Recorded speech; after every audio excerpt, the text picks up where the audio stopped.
Саламатсыздар ма? Бүгін мен өте маңызды ақпаратпен бөлісейін деп отырмын. Мысалы, ИП-да декретке шығу үшін 2023 жыл бойынша 86 мың теңге салу керек еді, максимум декретке шығу үшін. Бұл 2023 жыл бойынша. Ал 2024 жыл бойынша 112 мың 721 теңге салып отыру керек болатын, яғни максимум шығу үшін. Енді қараңыздар, бұл өте кез келген жалпы кәсіпкерге болсын, мүмкін бұл қалтасына ауыр тиеді. Айына 86 мың теңге салу, немесе айына 112 мың 700 теңге салу. Бұл кез келген кәсіпкерге салмақ салатын болса, оның шешімін табуға болады. Яғни сіздер тек қана бұл сума төлеп отыру сіздерге міндеттелмеген. Мысалы, 2023-те міндетті сіз 86 мың теңге төлеуге деген нәрсе жоқ. Сіз өзіңіздің ИП-ңіздің, кәсібіңіздің айналымына қарай төлесеңіз болады. Ол өз еркіңізде. Мысалы, мен примерно 300 мың теңге неден бастайын. 300 мың теңге айлық заработная плата бар ғой, айлықтан 300 мың теңге табыстан бастайын. 300 мың теңге табыс көрсетсеңіз, например, егер сіздің кәсібіңіз болса, и онда 300 мың теңге табыс көрсетсеңіз, сіз онда мынандай табыс, сіз онда былай әлеуметтік төлемдерді былай төлесеңіз болады. Негізгі платеждар, мысалы, ОПВ тен ОПВ тен 30 мың теңге, 300 мың теңгеден ОПВ дегеніміз бұл пенсионка, 30 мың теңге. Одан кейін СО тең бізде, яғни 300 мың теңге табысаң, 9450 теңгеге тең. 9450 теңге. И мұнда ОСМС, бұл медстраховка, бұл тең болады 4900 теңгеге. Және де ИПН тең 4500 теңге. Бұл 2023 жыл бойынша. Сіз сонда общий төлейсіз, барлығын қосқанда, осы төлемдердің барлығын қосқанда. ИПН дегеніміз бұл налог. Налог 1,5%-ға тең болады табыстан. Сонда бұл 4,5 теңгеге тең болады налогымыз. Ал енді общий, осының барлығын қосқанда бізде 48850 теңге. Енді қараңыз, сіз осылай қиятын болсаңыз, ИП-ңізді 12 ай бойы осылай төлем жасасаңыз, яғни айына общий 48850 теңге, айына 12 ай бойына құйып отырсаңыз, салсаңыз, сізге дородовые декреттік төлемі сізге 1,20,600 теңге шығады. 20,600 теңге таза қолыңызға шығады. Ал до 1,5 лет, яғни 1,5 жасқа дейінгі баланың ақшасы, ол сізге айына 48600 теңге шығады. 48600 теңге шығады. Енді 48600 теңге шығады. 48600 теңге сізге 18 ай бойы, яғни 1,5 жас дегеніміз, бұл айға шаққанда 18 айды білдіреді. И 48600-ді 18 ай бойы алып отырасыз бұйыртса, сол кезде 18-ге көбейтеміз, 18 айға тең болады. 48600 көбейтілген 18 ай. 874 800 теңге.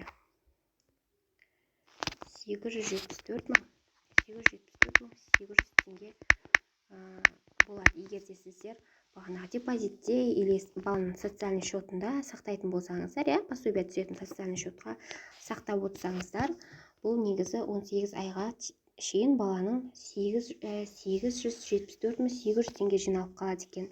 Енді осыны қосқанда, осы ақшаларды, яғни 1 миллион 20 мың 600 теңге қосылған 874 мың 800 тең болады. Бізде бағанағы қосамыз 1 миллион 20 мың 600-ді.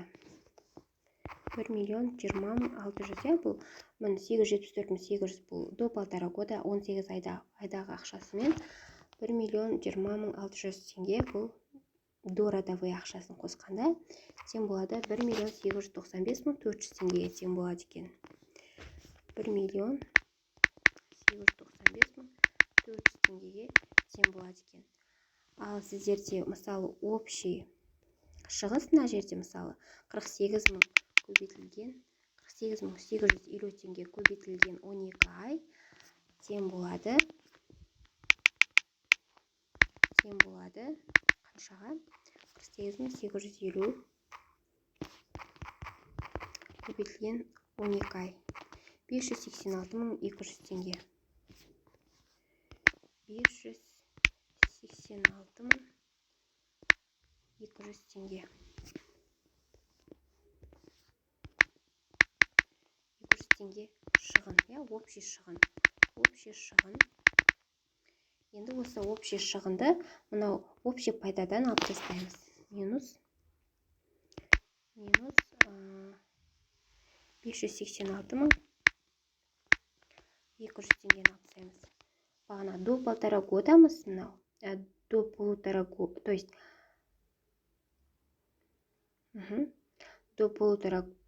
до родовыйымызбен до 1,5 годаның, яғни 1,5 жасқа дейін баланың пособиясын қосқанда бізде осы сума шыққан болатын. Енді одан общий шығынды алып тастаймыз.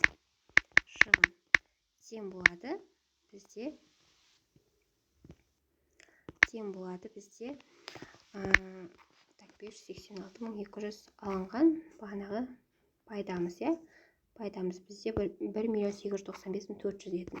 Сол кезде 1 миллион 309 мың 200 теңге 1 миллион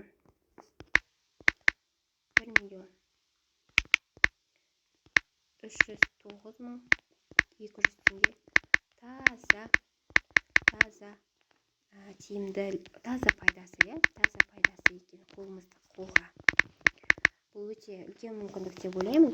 Және де неге біз мына жерде 300 мың теңге табысты алдық? Өйткені 300 мың теңгеден есептелгенде примерно 48 мың 850 теңге шығын шығады. Примерно 48 мың 850 теңге общий шығын шығады. 48 мың дегеніміз жалпы бұл кез келген кәсіпкердің қалтасына ауыр тимейтін бір ақша деп ойлаймын. Кез келген жалпы кәсіпкерге бұл ақша қалтасына қатты ауырлық салмайды, сондықтан осылай төлесеңіздер де болады. Енді тағы да айта кететін нәрсе,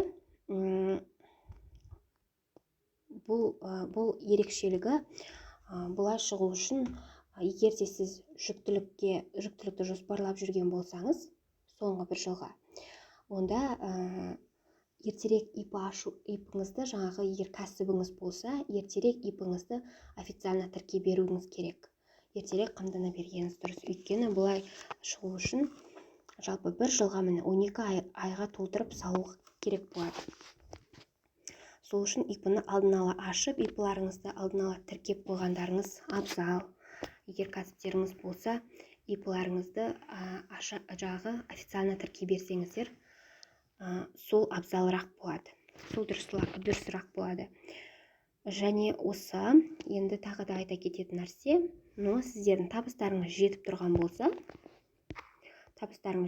болса, онда осылай айына 86 мың теңге, яғни 2023 айлары болатын болса, ал 2024 жыл үшін айына 112.721 теңгеден төлеп мына суммаларды ала аласыздар.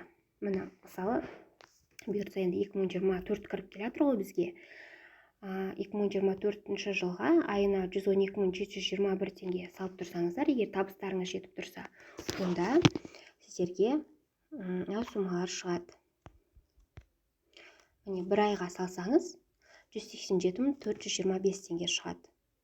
2 айға салсаңыз 374.850 теңге шығады.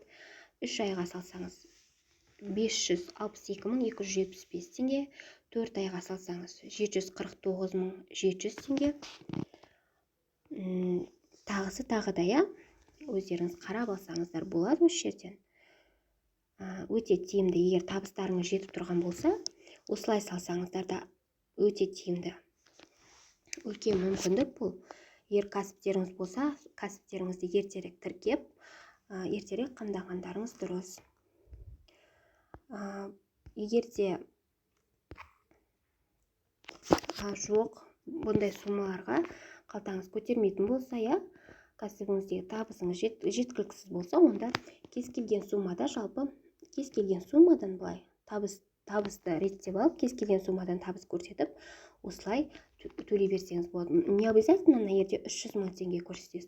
Может 200 мың көрсетсеңіз де болады, но уже төлейтін суммаларыңызда сәйкесінше азаяды.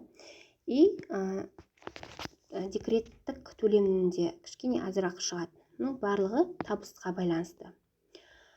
Бұл жерде 400 мың теңге көрсетсеңіздер де болады. Ол кезде уже төлемдерде кішкене көбейеді, және де мына жерде уже төлемдерде көбейеді, и потом уже мына декретная дородовая суммасы да и до 1,5 леттің пособия суммасы да көбейеді. Солай, енді тағы да айта кететін нәрсе, бұл 2024 жылға сіздер уже мына жерде, мысалы, мынау 2023 жыл бойынша, енді сіздер 2024-ке разницасы ол мынада. Так, ФСМС 2024 жылы қосылады, ол бізде мына жерде, мысалы, егер 2024 жылда отырсыз, и сіз 300 мың табыс көрсетсеңіз, мысалы, ОПВ-ны 30 мың теңге төлейсіз, СО 9450 төлейсіз, дұрыс, ал ОСМС 2024 жылға бұл 5950 теңгеге өсті. 5950 теңге. Әр жыл сайын өзгеріп тұрады ғой. МЗП-ға байланысты, осылай өседі, 5950 теңге болып міндеттеледі, ал ИПН от дохода, то есть айналымнан 1,5% төлейсіз. Бұл 4500 теңге төлейсіз, егер табысыңыз 300 мың болатын болса. Және де 2024 жылға, 2024 деп қойықшы, сіздерге түсінікті болу үшін.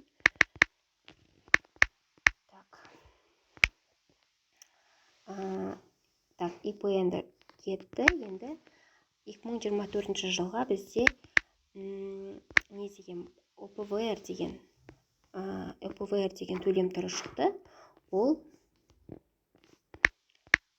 ОПВР, ол дегеніміз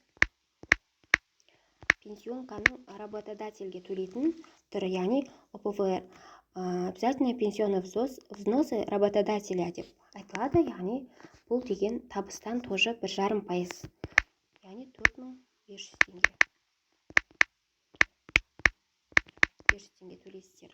Сол кезде бұлай да тиімді, тек қана бұл айырмашылығы жаңағы 1000 теңге қосылған 2024-ке ОСМС, ал ОПВР ол тура ИПН сияқты 1,5% төлейсіз, сол кезде 4,5 мың теңге болады. Сол кезде мына 48 мың теңгені орнына 5,5 мың теңге қосып төлейсіз ғой, сонда 52 мың где-то төлейсіз айына, 52 мың, не больше, меніңше өте тиімді. 50 мыңның ар жақ бер жағын төлейсіздер, и сәйкесінше осынша декретный аласыздар. Солай, барлығы түсінікті болды деп ойлаймын. Көңіл қойып тыңдағандарыңызға рахмет.